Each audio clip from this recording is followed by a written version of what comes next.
울산 대표 팟캐스트 군말 굳이 말하고 싶다. 울산 이야기 시작하겠습니다. 안녕하세요. 뚜벅초입니다.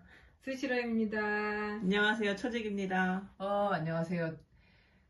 드디어 저희가 유튜브 방송 지금 본격적으로 하는 거는 두 번째.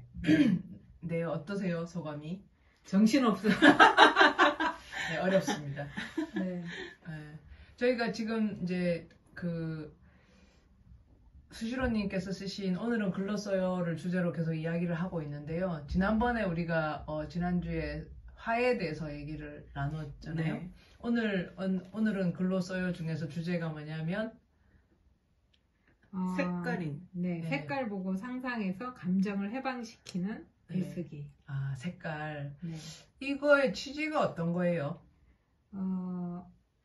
우리가 글을 쓴다 이러면은 논리적인 흐름을 갖고 주제를 갖고 명확하게 무언가를 표현한다 이렇게 생각을 하잖아요. 근데 이거는 그 색이 주는 느낌, 기분, 기억, 상상 이런 걸 주로 쓰게 하는 거죠. 그래서 쓰고 나면 엄청난 해방감, 시원함 뭐 이런 걸 느껴요. 느끼는데 조건이 좀 있죠. 누군가 내 글을 이해하게 될 거야. 이런 생각을 포기해야 돼요. 그냥 저만 보는? 네. 자기를 위한. 그 자체가 좀 낯선 이야기인 것 같아요. 글을 쓰면서 해방감을 느낀다? 그게 어떻게 가능하지? 이런 생각이 들어요. 그리고 이 글쓰기를 해보면 사람들이 저항이 만만치 않아요. 글이 앞뒤가 있어야지. 뭐 스토리가 있어야지. 생각나는 대로 막 쓰는 거예요? 네. 그거는 약간 일리가 있어 보여요. 왜냐하면 요새 마음을 약간 명상 같은 거 합시다 이런 거 할 때 요새 뭐 스마트워치나 이런 것들에서 계속 마음 쉬라고 그러잖아요. 그런데 잠시 마음을 순화시키는 시간입니다 하고 거기 가보면 뭐 시키냐면 아무 생각하지 말고 머릿속에 떠오르는 느낌이나 이런 걸 그냥 그대로 두라고 하거든요. 네. 그런 게 비슷한 거 아닐까요? 맞아요. 그래서 이게 색깔만 갖고 하지 않고요. 음악을 갖고 하기도 해요. 네. 그러니까 결국은 자기의 마음을 들여다보는 많은 방법 중에 하나인 것일까요? 그게 역시 또 마음을 들여다보는 것 같진 않아요. 그 평상시에 약간 두서없이 자기 안에 쌓여있던 어떤 것들을 꺼내는 그래서 해방감이 느껴진다. 네네. 제가 영상을 잘못 준비했네요. 지금 마음을 들여다보는 걸로 설정되어 있는데 아닌가 봅니다. 저 동그라미 안에는 뭐 알아서 들여다보라 하고요. 네. 그러면 그냥 알아서 마음속에 있는 거를 이렇게 표현해보는. 그런데 이 글쓰기에 약간 장치가 필요해서요. 네. 머릿속에 빨강색 이런 걸 떠올리고 쓰지 않고요.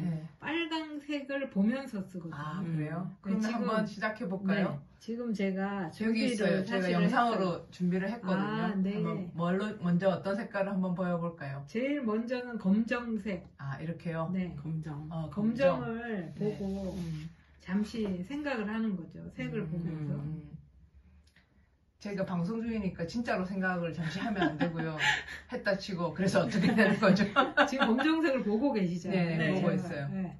검정색이 느낌이 어떤 느낌인가요? 편안한가요? 편안하지는 않은 것 같은데요. 저도 편안하진 않아요. 무겁다. 약간 어둠이니까 밤 이런 느낌이기도 하고요. 그렇구나. 검정이 되게 안전한 느낌이 들진 않나요? 왜냐면 아무것도 안 보이잖아요. 아무것도 안 보이는데 어떻게 안전하죠? 저 어둠 속에 누가 숨어 있을지 모르는데. 그렇구나. 검정이 두렵다, 그죠? 네, 검정은 약간 무서운 색깔인데. 근데 그런 것도 있는 것 같아요. 반대로 모든 것이 다 덮여지잖아요, 검정은. 그렇죠. 그러니까 마치 우리가 흰 옷 같은 거 입었을 때 약간 조심스럽고 불편한 거에 반대. 그거는 이제 선생님, 우리 뚜벅초님의 특징인 거예요.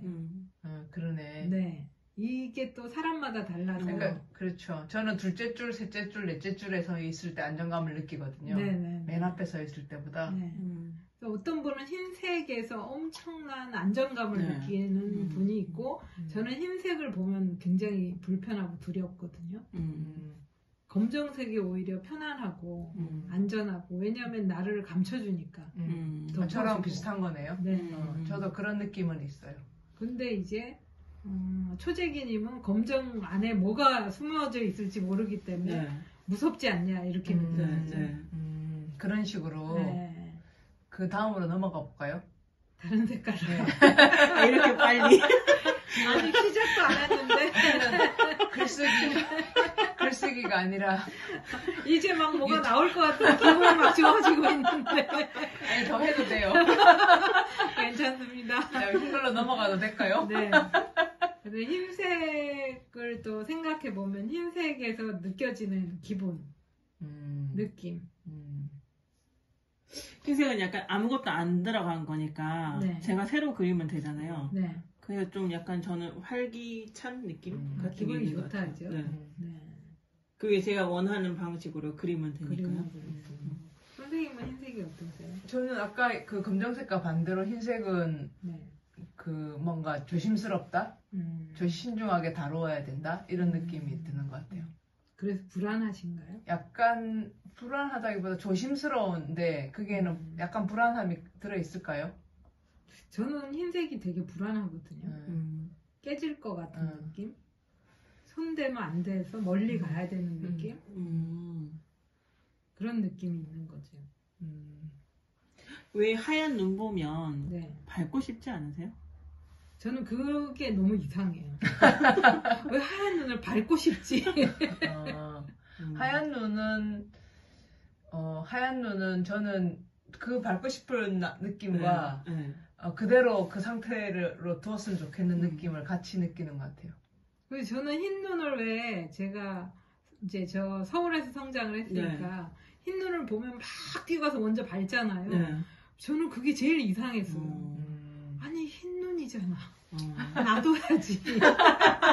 근데 왜 그 첫 번째 발자국을 찍는 그 쾌감 같은 게 있잖아요. 그런가 봐요. 저는 흰 눈이 있으면 제가 제일 새벽에 나가서 그걸 밟으면 너무 기분 좋거든요. 첫 번째 발자국. 네, 네. 그러니까 아무도 없는 곳에 제가 그냥 가서 제일 먼저 찍는 거. 그런 약간 거. 쾌감 같은 게 있기는 하겠죠. 그런 흰눈. 저는 약간 회방 넣는 느낌. 망치는 것 같은. 망치고 회방 비슷한 넣고. 연장선이네요. 그 흰색을 볼 때 느끼는 불안감. 네. 근데 이렇게 이야기해 저는 사실 흰색 옷이 없거든요. 하얀색 옷을 안 입어요. 집에서 추리닝처럼 그냥 편하게 입는 옷이 한 벌, 셔츠 한 벌, 딱 그 두 개밖에 없고. 흰색이 아예 없어요. 네, 그 외에는 흰색 옷을 안 입거든요. 제가 선호하는 색은 회색이나 검정색 같은 그런 무채색을 선호하는데, 근데 색깔만 봤을 때 느낌이라고 하는 거는 저는 검정색이 훨씬 더 약간 좀 무서운 느낌이 있는 것 같아요. 저는 또 흰색 옷을 좋아해요. 오히려. 흰색 옷을 저는 머릿속으로 입는 걸 좋아하는 것 같아요. 실제는 다루기 어려워서. 실제로는 막 그 예를 들면 그 바지 같은 걸 흰색 입으면 아무데나 앉지 못하잖아요. 저는 아무데나 앉고 이런 거 좋아하는데 그런 것에 대한 불편함. 저는 근데 한동안 흰색 바지도 잘 입었고요. 흰색을 옷으로는 아주 좋아하는 편이었어요. 지금은 안 합니다. 귀찮아서. 그러니까 귀찮은 거와 조심스러운 거가 약간 겹쳐지는 것 같은 느낌은 들어요. 그래서 흰색과 연결돼서 떠오르는 어떤 기억, 사건 이런 것들을 떠올리고 글을 써보는 거죠. 자기 개인사 속에서. 네네. 흰색에 벌써 뭐 흰색에 뭐가 있을까요? 떠오르는 게. 흰색 아까 말한 게 눈 흰색이요. 같은 게 대표적일 것 같고 흰색 흰색 옷이라던가 뭐 보통은 뭐 문고류 중에 흰색에 대한 기억 이렇게 어릴 때 많이 갖고 있고요. 우리는 하얀 손수건 이런 노래가 있지 않았나요? 웨딩 케이크. 그러게. 근데 그런 게 너무 인위적으로 만들어진 것 같은 느낌이 사실 들어서. 사실 제 지난 생활을 돌아보면 저한테 흰색이라고 하는 게 주변에 그렇게 많이 보였던 것 같지는 않거든요. 책 표지에 흰색 바탕이 들어가 있는 경우는 많지만 맞네. 굉장히 인위적인 색이네요. 그리고 근데 또 왜 그 은유로서 그 인간의 성선설, 뭐 성악설 이런 거 할 때 백지설 같은 게 있잖아요. 네. 그런 거는 하나의 메타포잖아요, 은유인데 사람들이 새로 집을 리모델링 할 때 제일 많이 하는 게 흰색 아니에요? 그렇다다. 밝은 색 계통. 맞아요. 그게 제일 덜 그런 거는 또 질린다고 하더라고요. 거꾸로 전혀 메타포가 아니라 취향과 상관없이 그냥 네. 어떤 선택되는 가장 무난한 네. 색깔. 흰색이 무난하다. 흰색이 집이 넓어 보인대요. 근데 원래 병실이잖아요, 그죠? 그렇죠. 하긴 얼마 전에 제가 방문했던 어떤 분이 우리 집 컨셉은 병원입니다. 왜 흰색이에요? 그러니까 뭐 침대랑 아주 기본적인 가구 외에는 없고 그런 흰색으로 깔끔하게 되어 있는데 아마 일부러 그렇게 설명하겠죠. 옛날에는 병원이 흰색이었는데 요즘은 병원이 흰색이 아니죠. 요즘 다른 색깔 넣었나요? 네, 다 색을 넣어가지고 훨씬 밝게 만들죠. 명랑하게 만들고. 맞아요. 소아과는 가니까 알록달록하더라고요, 병원이. 상대에 따라. 그 색을 또 넘어가 볼까요? 그 다음 색깔은 빨간색으로 갈까요? 네. 네. 빨간색은 기분이 일단 어떤가요? 좋죠. 밝아지는 것 같아요. 빨간색의 대부분은 두렵고 무섭다, 공포다 이렇게. 그래요? 저는 빨간색 좋아하는 것 같아요. 근데 물론 최근에 어떤 당에서 빨간색을 쓰셔가지고 그리고 한국에서는 사실 레드 컴플렉스라는 게 있잖아요. 있죠. 그래서 한동안 그런 명목으로 사람들이 엄청나게 많이 상하고 다치고 죽고 심지어 그걸로 전쟁도 하고 맞아요. 어떤 절차도 없이 사람들을 죽이고 막 그랬던 시절이 있었는데 여전히 그런 뭐 레드 컴플렉스가 있는 나라인데도 그리고 그것이 색으로 강렬하게 상징이 됐었잖아요.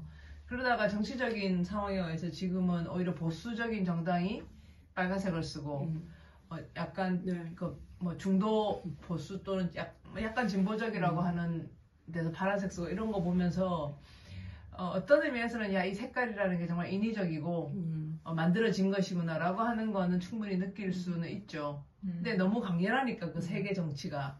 근데 왜 공산당이 빨간색이었어요? 강렬하잖아요. 그 역사적인 배경이 있나요? 소비에트에서부터 뭐, 써서 아까 붉은 홍기를 써서 그런 것 같은데요. 저한테 빨강색은 2002년입니다. 네. 아, 네, 비더레즈. 2002년 월드컵 때 제가 악마. 딱 마침 대학 3학년이었거든요. 한창 밖에서 놀기 좋은 시절이죠. 더군다나 그때는 서울에서 대학을 다니고 있을 때여가지고 정말 광화문과 대학로와 이 일대를 쫓아다니면서 그렇게 붉은색 옷을 입고 미친 듯이 응원을 했었죠. 그러면 뭔가 뜨겁고 행복했겠는데요. 네, 그때 빨간색은? 그 시절 생각하면 야 정말 못할 게 없을 것 같은 그래서 그런 막 심정이 들어요. 길거리에서 막 응원하고 그랬어요? 네, 전혀 모르는 낯선 사람들하고 하이파이브하고 심지어 첫 번째가 폴란드전이었을 텐데 그 2대0으로 이기고 나서 사람들이 집에 안 가는 거야. 집에 안 가고 남자들이 자기 갖고 있는 비더레즈 티를 다 벗더니 그걸 길게 묶어요. 줄넘기를 만들어가지고 16명이 16번을 뛰면은 16강 갈 수 있다는 거예요. 그럼 생전 모르는 사람들이 거기 들어가서 줄넘기를 막 뛰는 거예요. 야, 그때부터 영적인 생활을 하셨네. 그리고 그때 그 대학로 현장에서 어떤 남자가 쓰레기통 위에 올라가서 스트립쇼 했었어요.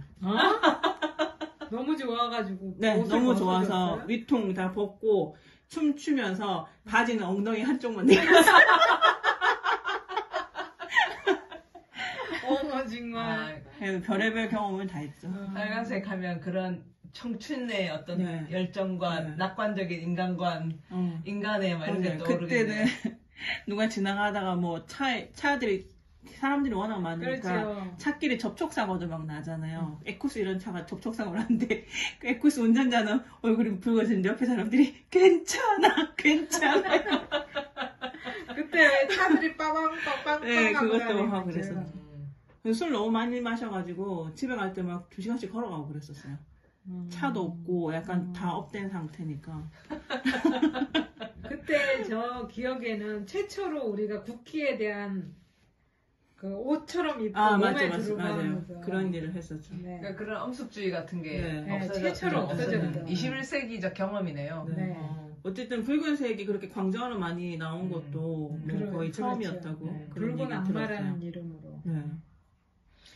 정말 신기한 경험이었죠. 그때. 그런 것이 어떻게 보면 붉은색에 대한 고정된 이미지, 네. 생각 이런 걸 바꾸는데 중요한 계기가 됐을 것 같네요. 네. 그래서 심지어 그 비슷한 시기에 2002년 이후에 2003년, 2004년까지 해외여행 가시는 분들이 비더레즈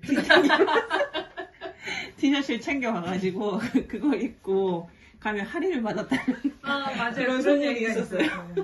저는 아직도 그 티셔츠가 있어요. 20년쯤 되면 이제 20년 전이네요 벌써. 그러게요. 티셔츠가 아직 있고 그걸 제가 아주 좋아해요. 그 티셔츠. 근데 밖에 입고 나가면 뭐라 하니까 그러면 집에서 입고 계세요? 잘 때. 아, 그렇군요. 그리고 저도 그 티가 어디 있을 텐데. 제 친구가 그걸 사줬었거든요. 처음 폴란드전 경기할 때 그 친구랑 대학로에 같이 갔는데 그 친구 호기롭게 내가 티셔츠를 사겠다 이랬더니 나는 그 시절이 가장 삐딱했을 때라서 단체롬을 가고 이런 거 하지 않았어요. 그건 그리고 막- 삐딱한 게 아니라 독립심이 강하다. 아니 그렇게 몰려다니는 거에 대한 삐딱한 마음이 있었던 그렇지. 거죠. 그게 사실 우리는 되게 익숙하고 자연스러운데 되게 이상한 풍경이라고 하더라고. 외국 사람의 눈으로 보면. 뭐 외국에도 그런 또 축구나 이런 거는 뭐 그런 네. 어떤 열광 같은 게 있기는 한데 그때는 약간 뭐랄까 막 그 내가 별로 신뢰하지 않는 사람들이 직장에서 막 빼먹고 밖에 나가서 응원하러 다니면 놀러 다니고 막 이런 거였기 때문에 그들과 같이 경험이. 그들과 같이 응원하고 싶지 않았어요. 그렇네요. 직장인과 학생의 차이. 맞아요. 그때 직장인이었어. 우리는 애들이 어릴 때였죠. 어. 4명이 빨간 티셔츠를 입고 응원하러 길로 나가고 막 이래서. 그렇구나. 아마 빨간색 같은 경우에는 그게 피를 상징하거나 네. 뭐 이런 것들 때문에 그렇긴 하지만 그래도 빨간색은 굉장히 사랑받는 색깔 아니에요? 대부분의 사람들한테. 저도 빨간색을 좋아하고 그렇게 생각하는데 전혀 아니기도 하더라고요. 그 피와 연결돼서 빨간색은 공포 이렇게 생각하는 경우가 있고 불이 나거나 소방차 경험이 있거나 이럴 때 빨간색에 대한 공포가 있더라고요. 그런 거 보면 어떤 트라우마라고 하는 게 일반적이지 않은 것 같아요. 각자의 경험 속에서 네. 다르게 트라우마가 생기지 않나? 저는 이런 색깔에 대한 얘기나 느낌을 얘기하다가 정말 다르구나. 이 흰색 얼마나 이 흰색이 불안하고 조심스러운데 하고 하면 안 되는 거였더라고요. 완벽하고 편안하고 이렇게 느끼는 경우도 많고 아까 검정색에 대해서 전혀 느낌이 달랐잖아요. 저는 검정색 보면 항상 떠오르는 게 어두운 방의 모서리. 그 무섭겠어. 모서리 귀신이 있다. 무섭겠어. 네, 다음 색깔로 넘어가 볼까요? 네. 다음 색깔은 파란 색깔입니다. 그죠? 네. 파란 색깔은 대부분 좋아하지 않나 사람들이? 좋아하죠. 저 너무 좋아해요. 파란색으로요? 네. 그러니까 바다 색깔, 하늘 색깔 이거 다 너무 좋아해요. 약간 자유 좀 광활한 느낌, 뻥 뚫린 느낌, 답답하지 않고. 저는 파란색이 너무 촌스러워요. 무슨 저런 촌스러운 색이 있어 이렇게 느끼고. 그게 검은색을 약간 칠하면 어떤가요? 남색이라고 하죠. 남색 괜찮죠? 아주 쨍한 파랑보다는 약간 좀 연한 하늘색 느낌? 그 색깔 좀 좋아해요. 약간 검은색이 들어가거나 하늘색도 보면은 구름도 약간 희다고 하지만 사실은 색깔이 좀 다양하잖아요. 그렇죠. 하늘색. 파랑에 대한 느낌은 그러면 시원함? 네, 저는 그래요. 해방감? 네. 자유로움? 뭐 이런 거다죠? 촌스러운데. 답답하고. 그래서 한때는 고등학생 때 파란색 좋아하니까 나는 나중에 나이가 들면 블루블랙으로 염색해야지. 너무 파란색은 부담스러우니까. 파란색은 그 자체로 뭐 어떤 느낌을 준다기보다 저는 아주 특별하고 예외적인 경우가 좀 좋은 것 같은데, 예컨대 어떤 시골에서 그 하얀 창고 같은데 하얗게 칠하고 파랗게 문을 칠한다고 했을 때 마치 비치에 온 것 같은 느낌? 그러니까 그런 식의 대비, 안에 그치. 있을 때 좀 파란색에 대한 호감을 느끼는 것 같고, 바닷가에 그렇죠. 그런 대비가 있죠. 하늘색이나 이런 건 파란색이 아니잖아요, 엄밀하게 네, 보면. 그렇죠. 지금 우리가 여기서 보는 그런 원색의 짙은 파랑. 원색 파랑은 아니니까. 네. 원색 파랑이 현실에서는 별로 없지 않아요? 별로 없죠. 옷 같은데 가끔 들어갈까? 그렇죠. 옷에 이렇게 있고요. 파랑은 약간 파랑이라고 하는 글자 모양, 파랑이라고 하는 그 사운드, 소리, 음색 이런 게 좋은 것 같아요. 파란 이런 거죠. 파랑 다 좋아요. 약간 이미지가 생각해보면 푸른 자 붙은 상호가 얼마나 많으면. 많습니다. 그러니까 파랑을 좋아하는 거네, 다들. 기본적으로. 푸르다라고 하는 청춘. 색을 사용하진 않는데, 그죠? 그러니까 파란 나라를 보았니 이런 너무 이상하잖아, 파란 나라. 그 나라가 전부, 맞아요. 그런 노래가 있었는데. 전부 파랗다면 어떻게 살겠어요. 빨간 나라도 있지 않아요, 그게? 아, 그래서 대학생들이, 저희 대학 갔더니 선배들이 빨간 나라를 보았니 이런 노래를 지어서 부르고 있더라고요. 하는구만. 그러니까 파랑은 그 실제 파란색보다는 파랗다라고 하는 그 소리 아니면 글자 또는 그런 이미지, 젊음에 대한 젊음, 그러니까 젊음을 상징한다고 생각하는데 실제로 파란색을 보고 그런 느낌을 받는 것 같진 않아요. 근데 파랑하면 뭔가 청춘, 희망, 네. 그렇죠. 새로운 출발, 미래. 어. 빨강을 보고 미래 이러진 않는다, 그죠? 맞아요. 그러네요. 빨강을 보고 청춘 이렇게는 안 하죠. 안 하는 거죠. 열정 이렇게 하긴 하는데 열정이라고 그거는 하죠. 청춘하고는 좀 다른 거네. 그러네요. 그러니까 아마 옛날부터 청춘이란 말도 만들어진 거니까 청년, 청춘 이런 말이 옛날에 있었던 말은 아닌 것 같거든요. 소년이로 뭐 이런 거 청자가 원래 젊다는 뜻하고 연결됐을 것 같기도 하네. 그러고 보니. 갑자기 다들 침묵 속에서 머릿속에서 지금 파란의 기억이 여러 가지 생각을 하고 있습니다. 네. 오늘 받은 책도 푸른 뭐 두 권이 다 푸른 뭐였던 것 같은데 책 출판사 이름이. 푸른 사상. 네. 그러니까 푸르다라고 하는 것은 어떤 아주 건실하고 희망차고 이런 이미지가 아닌가 싶어요.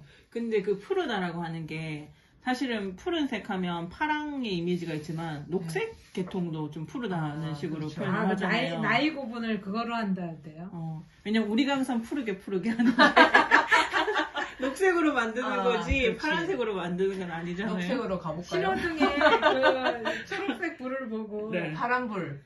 이게 무슨 불이야 할 때 그걸로 구분한다 하더라고요. 어떻게 해요? 그러면 나이 든 사람은 그걸 파란색 파란불. 이렇게 얘기하고 애들은 초록불 이렇게 얘기하고. 그러니까 우리는 눈으로는 초록을 보면서도 그냥 파란불이다라고 들어와 있는 거네, 이 시간에. 그러게 유치원 때부터 파란불에 건너라 이렇게 배웠으니까요. 지금 초록불이라고 얘기한답니다. 지금은? 네. 애들한테 그런 파란불에 건너라 그러면 못 건너는 거 아니야? 없는데? 파란불이 안 켜져서 건너지 집에를 못 가는 거예요. 파란불이 아무리 기다려도 안 들어와요. 우리 애들이 그 정도 유도리네. 유도리란 말을 몰라서. 그 정도 융통성은 있죠. 초록색은 어때요? 저는 초록색은 늘 좋은 것 같은데. 저도 초록색도 굉장히 좋아해요. 제가 한때 제일 좋아했던 색이 초록색이었는데요. 그 초록색 옷을 입어보니까 너무 좋아. 안 어울리고. 초록색은 옷 색깔은 잘 없지 않아요? 많이 있습니다. 초록색 옷이 있어요? 네. 저한테도 초록색 옷이 좀 있어요. 제가 그때 크리스마스 시즌에 입고 왔던 옷이 초록색 옷이죠. 네. 기억이 안 나네. 초록색이 의외로 가방, 모자 그런 거는 많이 있을 수 있는데 옷은? 네. 티 같은 건 있을 수 있겠다, 그죠? 티셔츠도 있고 뭐 초록색이 많이 쓰이거든요. 그리고 아주 이게 약간 푸른 숲 같은 네. 느낌이 있어서 예, 밝고 맞아요. 경쾌하고 그 나들이 그런, 옷 뭐 그런 얘기 하잖아요. 그 형용사 뭐 예를 들면 에스키모한테는 눈을 표현하는 형용사가 수십 가지가 되고 네. 뭐 이제 그 우리나라는- 자연 환경이나 이런 거에 따라서 우리나라는 비의 수식어가 수십 가지는 되고 근데 그런 거 관련해서 이제 저는 숲을 아주 좋아하는데 네. 초록이라고 이름 붙이지만 정말 초록이 다 다르잖아요. 특히 다 봄에 다르죠. 4월, 네. 5월에 이제 새순이 나오기 네. 시작해가지고 네. 그 아주 그 녹음이 풀어러 가는 일련의 과정에서 보면 너무너무 다양한 푸른색을, 초록색을 볼 수 있잖아요. 그런 것들 때문에 초록을 어쨌든 1년에 한 번은 경험하니까 네. 그 세계를. 그게 나무도 나무 종류에 따라 초록빛이 은빛이 도는 게 있고 검은빛이 도는 게 있고 붉은빛이 도는 게 있고 그렇죠. 시기에 따라 다르고 네. 잎들 사이도 다르고 네. 그런 면에서 한국 사회에서 이제 숲에서는 그런 정말 다양한 색깔 중에 가장 많이 다양한 색을 보는 게 저는 초록 같아요. 그래서 초록을 보면 기분이 좋아지나요? 너무너무 좋죠. 눈이 시원한 느낌이요. 초록을 제가- 보면 기분이 좋아지나요? 저는 초록 좋아하는 편이에요. 네. 근데 인공적인 초록 말고요. 자연의 초록. 자연의 초록이 좋습니다. 이제 캐나다 갈 때 캐나다 그 비행기를 타고서 빨강머리 애니 살고 있는 그 마을로 들어가는데 네. 그 비행기가 16인승짜리를 마지막에 프린세스 탔거든요. 에드워드 아일랜드인가요? PI로 들어갔어요.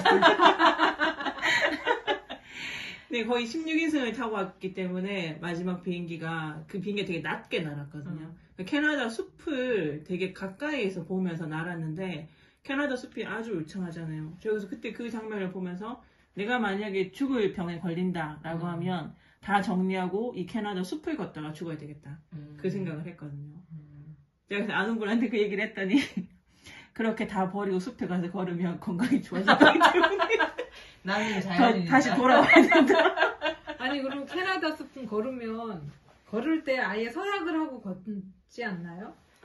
곰에게 잡아먹힐 수 그런 있다? 경우도 있다고 하더라고요. 네. 너무 깊은 로키 산맥 이런 데는 네. 너무 위험하니까 그죠. 야생이라서 지금도. 그래서 제가 그때 여행 갔을 때 만났던 분이 70살 된 할머니를 만났었는데 그분이 그 65인가 67인가 그 나이가 됐을 때 자기 삶이 이제 마무리 단계다라는 생각이 들어서 뭘 할까라고 생각을 하다가 그분은 숲을 걷기로 했대요.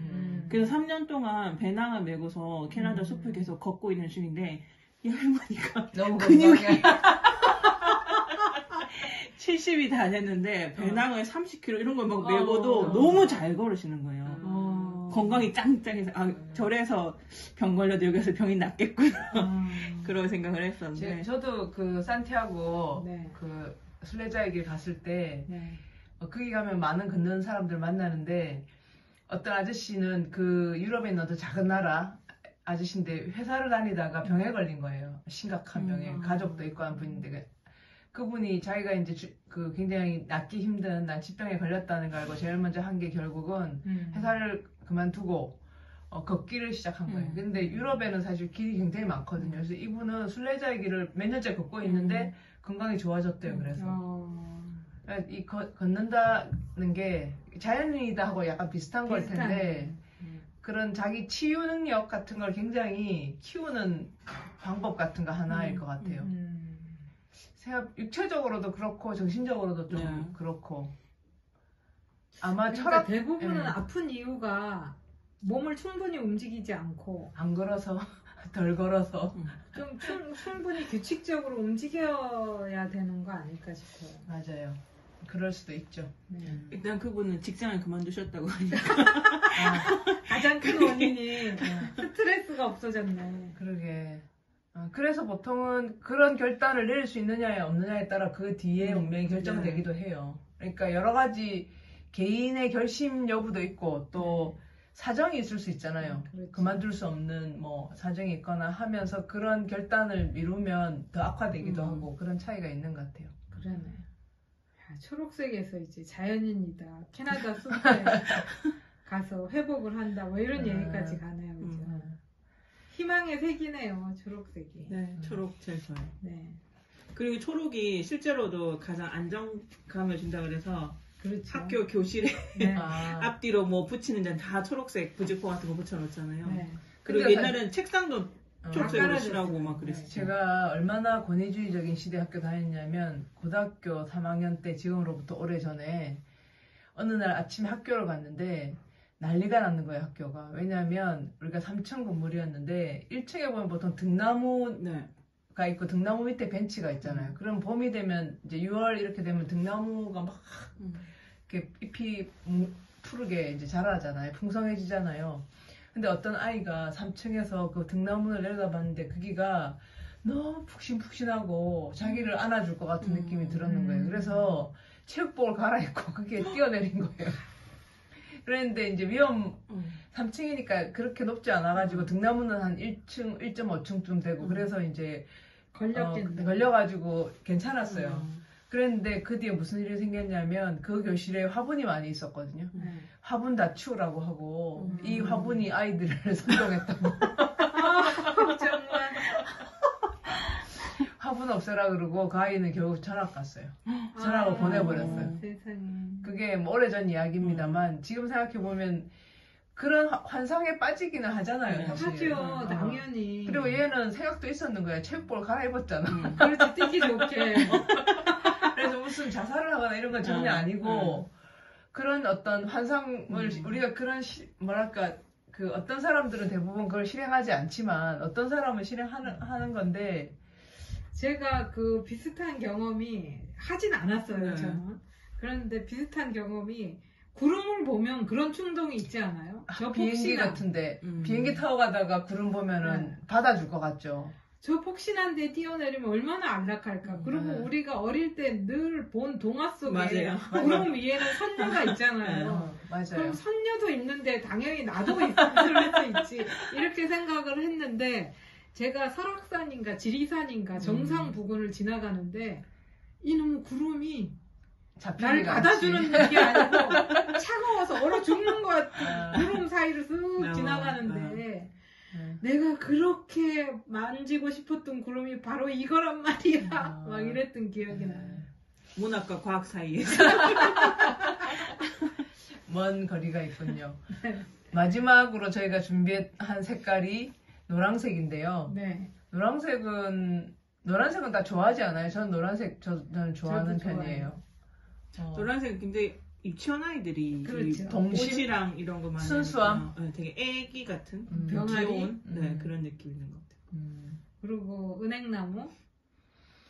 은행나무는 하고 있던 것 같은데. 은행나무는 왜냐면 은행 열매 냄새가 갑자기 상상이 돼서. 그 유치원 버스 노란색? 어린이의 색깔이 노란색이다, 어린 그죠? 병아리 느낌이니까요. 그리고 스쿨존이 다 노란색으로 지금 색칠해져 있죠. 그게 눈에 잘 띄는 거라서 그렇겠죠? 그러겠죠. 근데 저는 개인적으로 노란색 하면 할머니가 항상 생각나거든요. 그러니까 할머니가 그 저희 막내 고모가 시집을 가고 막내 고모가 입던 잠바가 상아색, 약간 옅은 노란색 잠바가 있었는데 그 잠바를 항상 입고 계셨어요. 그래서 그 잠바를 입고 거실에 이불 깔고 누워 계시던 그 할머니 뒷모습 있잖아요. 그게 항상 생각이 나서 약간 노란색 보면 좀 아련한 그런 느낌이 좀 있는 것 같아요. 노란색은 아무튼 기분이 좋아지게 하는 밝은 색깔. 약간 화를 좀 가라앉혀주는 그런 색깔인 것 같아요. 근데 우리가 군말 울산 이야기인데 네. 울산 하면 떠오르는 어떤 색깔 같은 게 있어요? 울산? 울산 하면 왠지 잿빛 막 이런 맞아요. 뭔가 이렇게 울산하면 사람들이 공업도시 하듯이 철빛 네. 그런 게 있었죠. 근데 대형 크레인의 철빛. 지금은 심리대 같이 있으니까 그렇죠. 초록색도 좀 떠오르는. 그는 내부 사람들은 그런 것 같고 외부 이미지, 외부 사람들에게 울산은 여전히 좀 회색이죠, 회색. 뭔가 그런. 그리고 왜 굴뚝. 굴뚝에 빨갛고 하얀색으로 칠해져 있는 굴뚝의 색. 그러니까 요새는 색깔도 디자인에 되게 중요하고 특히 도시 정체성을 색깔로도 표현하고 해서 울산에서도 뭐 그런 시도를 많이 하는 것 같긴 한데 그런 그러네요. 노력에 비해서는 울산 이미지는 뭔가 이렇게 좀 뭐랄까 파스텔 톤 아니고 그러네요. 그런 무거운 느낌? 제가 대구에 왔다 갔다 하면서 대구가 지금 캐치프레이즈가 아마 컬러풀 대구일 거예요. 맞아요. 근데 대구가 그 색깔들을 자기 지역 안에 있는 걸 가지고 색깔을 표시를 하더라고요. 예를 들면 뭐 강이면 금호강의 푸른 빛 예. 이런 식으로 대부분- 금호강빛하고 뭐 팔공산의 무슨 녹색 이런 식으로 자기 색깔들을 자기 지역 걸로 약간 브랜드 네이밍을 하는데 그거 되게 좋더라고요. 되게 좋네요. 네. 근데 그때 컬러풀 되고 약간 좀 태어난 인상적으로. 대숲의 초록빛. 네, 그런 이렇게. 식으로. 근데 대부분 도시들이 그렇게 해요. 아마 울산도 제가 알기로는 네. 옹기마을의 무슨 황토 이런 식으로 그렇게 하고 있는 걸로 알고 있습니다. 아, 그래요? 처음 네. 듣는데요? 다음에 한번 찾아서 네. 접근해 보기로 합시다. 동해 바다, 울산 동해 바다의 푸른빛. 그러니까 이런 거 강동, 얘기하는 거죠. 뭐 강동에 또는 정제 앞바다의 무슨 푸른빛 이런 네. 식으로 심리대밭 대나무의 초록빛 뭐 이런 식으로. 돌고래의 검은빛. 네. 이런 식으로 심리 대밭 대나무 색 이런 식으로 하는 거. 네. 초록 이런 말도 안 붙이고. 안 그러, 붙이고. 그러네. 네. 그것도 좀 중요할 수 네, 있겠어요. 네. 오히려. 근데 이런 색으로 이렇게 얘기할 때마다 저는 색약, 네. 색에 약한 분들 네. 있잖아요. 네. 그런 분들이 떠오르면서 이렇게 얘기해도 될까? 막 이런 아. 생각이 들거든요. 그러네요. 다행히 저희는 저희 노력과 상관없이 색을 볼 줄 알게 네. 되어 있는데 제 기억에 저랑 친했던 분 중에 정록 색약이 있었어요. 네, 네. 그래서 같은 색으로 보더라고요. 적색과 녹색과 맞아요. 구분이 안 황토색을 된다고. 세 가지 색을 같은 색이라고 이렇게 짚더라고요. 뭐 그런 면에서 그게 색을 잘 보는 게 당연한 거로 전제되는 네. 것에 대해서 말씀하실 수 있는데 네, 사실은 앞을 못 보는 분도 계시잖아요. 아예. 그렇죠. 그런 면에서는 언제나 그 선량한 차별주의자라는 말처럼 자기의 상태를 정상 내지는 어떤 기본값으로 네, 자꾸 기본값으로 놓고 하는 거. 볼 때 저지를 수 있는 어떤 네. 약간 폭력성 같은 네. 게 자기도 모르게 있으니까 음. 모든 분야에서 그건 있는 것 같아요. 맞아요. 조심해야 될 것 같아요. 너무나 당연하다 하지 말고. 맞습니다. 자, 오늘 군말 울산 이야기 요새 제가 유튜브로 새로 시도하느라고 지치고 힘들다 그죠? 그렇지만 사실은 이게 유튜브로 했기 때문에 색깔도 한번 네. 이렇게 보면서 얘기도 네, 할 수 있었던 네. 면에서는 좋았던 것 같아요. 네. 앞으로 좀 더 기술적으로나 이 여러 가지 방송에 대해 저희가 적응을 더 잘할 수 있게 되리라 믿으면서 오늘 군말 울산 이야기는 이쯤에서 마치려고 합니다. 네. 감사합니다. 구독과 좋아요, 댓글도 남겨주시고요. 알림 설정해주세요. 자크르에 오시면 오늘은 글로 써요 책을 사실 수도 있습니다. 여러분 감사합니다. 감사합니다.